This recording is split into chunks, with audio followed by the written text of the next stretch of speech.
Don't skip this video. আজকে আমি এক ঢিলে দুই পাখি মারবো। সো হ্যালো এভরিওয়ান, আসসালামু আলাইকুম। কেমন আছে তোমরা সবাই? আলহামদুলিল্লাহ আমি অনেক ভালো আছি। সো নিউ একটা ভিডিও নিয়ে হাজির হয়ে গিয়েছি। তো আজকে ভিডিওটা কিসের বলো তো? দেখো, কেন আমি শুরুতেই বললাম যে এক ঢিলে আজকে আমি দুই পাখি মারবো, কারণ আজকে আমি একটা ব্লগ শেয়ার করছি অ্যান্ড সাথে আমি একটা রেসিপিও শেয়ার করছি। সো তোমরা ভিডিও শুরু দেখেই বুঝিয়ে ফেলেছো যে এটা কিসের রেসিপি হতে পারে, বলতে পারবে? ইয়া রাইট, তোমরা যারা রাঁধুনি আছো, যারা পারফেক্ট রান্না করতে পারো, তারা হয়তো বা জেনে থাকবে যে আজকে আমি বিরিয়ানির একটা রেসিপি শেয়ার করছি। তো কথা বলতে বলতে আমার বিরিয়ানির অর্ধেক যেই প্রস্তুতি ছিল সেটা অলরেডি শেষ। দেখো দেখো কত সুন্দর করে বিরিয়ানি রান্না করা হচ্ছে। তো এখানে দেখো বিরিয়ানি যা যা দরকার তা অলরেডি আমি দিয়ে দিয়েছি। অ্যান্ড তো এইখানে আমি আগে মাংসটাকে কষিয়ে নিচ্ছি। তো একটু আগে আমি একটা বাটি করে পানি দিচ্ছিলাম। তো আমার আপু বললো যে তুই যে বাটি করে পানি দিচ্ছিস, এটা দেখে তো সবাই ভাববে যে আমাদের ঘরে কোনো গ্লাস নেই বা মগ নেই। তো এই কারণে আর কি আমি একটু গ্লাসটাকে ভিডিও করে নিলাম, নাহলে তোমরা আবার ভাববা যে আমাদের ঘরে গ্লাস নেই। তো এখানে আমি মশলাটা দিয়ে দিয়েছি। দেখো কত সুন্দর একটা কালার আসছে, অনেক সুন্দর ভাই। গ্রানটা অনেক জোস ছিল। তোমরা যারা বিরিয়ানি রান্না করো তারা হয়তো বা জেনে থাকবে। তো এখানে রান্না হচ্ছে আর আমি এখানে বক বক করছি তোমাদের সাথে। এখানে দেখো আমি আগেই মাংসগুলি ভেজে রেখেছিলাম। তো এটা আমি আস্তে আস্তে দিয়ে দিচ্ছি। দেখো রান্নাটা কিন্তু আমি করিনি, এটা আমার আপু করেছে।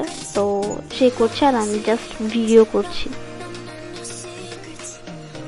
তো এখানে আবার একজন বলছে যে রান্না করব আর খেয়ে টেস্ট করব না। তো এই কারণে আবার সে আবার একটু আগে আগে মাংস খেয়ে টেস্ট করছে যে আদৌ লবণ হয়েছে কিনা ভাজার সময়। তো আমাদের বিরিয়ানির যেই মাংসটা কষানো ছিল সেটা অলরেডি আমরা কষিয়ে মিশিয়ে রেখে দিয়েছি। এখানে দেখো একটা মিহিদালা হাত দেখবা তোমরা, আসলে সে কোনো কাজই করে নাই, তার হাতটা একটু মিহিদি পড়েছিল তো তার হাতে, এই কারণে তাকে দিয়ে আমরা ভিডিওটা মেক করাইছি যে এই দেখো দেখো তোমার হাতটা দেখাও কত সুন্দর লাগছে। জোক দ্য পার্ট, আপু রান্না করেছিল, আমরা সবাই মিলিয়ে রান্না করেছিলাম, বাট আমি রান্না করিনি, আমি জাস্ট ভিডিও করেছিলাম। তো যাই হোক, দেখো এখানে কত সুন্দর করে পোলাওটা এখন রান্না করা হচ্ছে। এখানে পরিমাণ মতো পানি দিয়ে দেওয়া হয়েছে।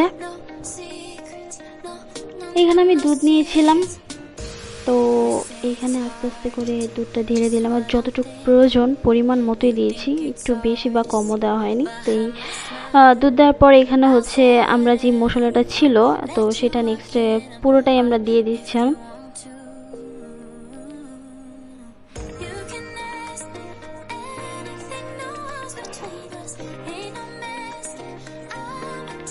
তো এইখানে তোমরা গুঁড়া মরিচটা যেটা আছে সেটা তোমরা কেউ কেউ চাইলে স্কিপ করতে পারো, বাট আমরা কি ঝালটা একটু বেশি খাই, তাই আমরা কাঁচা মরিচও দিয়েছিলাম, প্লাস আমরা গুঁড়া মরিচও দিয়েছিলাম। বাট তোমরা যারা ঝাল কম খাও তারা এটাকে স্কিপ করতে পারো, কোনো সমস্যা নেই।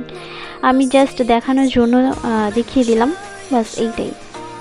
তো এইখানে দেখো সুন্দর করে মাংসটা ঢেলে দিচ্ছি।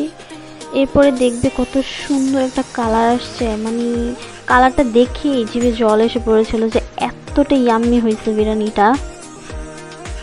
তো এটা বিরিয়ানির লাস্ট পার্ট, অনেক সুন্দর হয়েছে। তো বিরিয়ানির সাথে সাথে আমরা একটু সালাদ কেটে নিয়েছিলাম, শসা টমেটো পেঁয়াজ যে যা খায়। এখানে আবার একটু কোকো নিয়েছিলাম। এখানে দেখো সেই মিহিদালা হাত দিয়ে আবার আমরা সালাদ সাজাচ্ছিলাম, কাপুকে দিয়ে সাজাচ্ছিলাম আর কি। টমেটো পেঁয়াজ লেবু যা যা দরকার আর কি সালাতে, সব কিছুই আমরা নিয়েছিলাম। তো এটা বিরিয়ানির ফাইনাল লুক।